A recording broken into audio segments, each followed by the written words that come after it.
Yeah, I mean, the funny thing is we have all these contradictions in terms of what we consider to be valid. So if you said it used to be the case that we assume that depression or epilepsy was the result of being possessed by an evil spirit. I think it was King Saul who had basically many interpretations of that particular story in the Bible was that he had depression. He had clinical depression. But then in the story, of course, he was possessed by an evil spirit. And so we'll say, oh, come on, possessed by an evil spirit? That's why you have depression? That's ridiculous. But people will use phrases like demons that I have to fight. So it's like, how is one, not that it's invalid. I'm just saying it's kind of like we're like accepting, it's almost arbitrary. It's like, why is personal demons accepted, but like possessed by an evil spirit is scoffed at? Mm-hmm.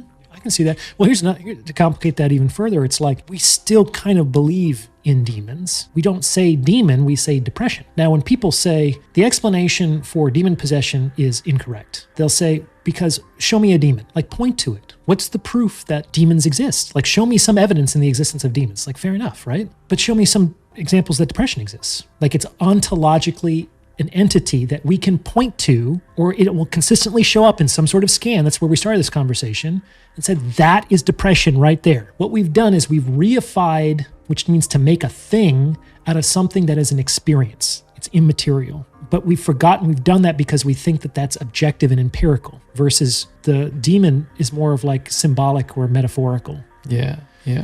But on some level, the depression is kind of a metaphor as well because it has just as much ontological validity as a demon. It is a way of talking about an experience that makes sense to the person that you're talking to. It wouldn't make sense for me to talk about demons anymore. It makes sense for me to talk about depression. That doesn't necessarily mean they're that different.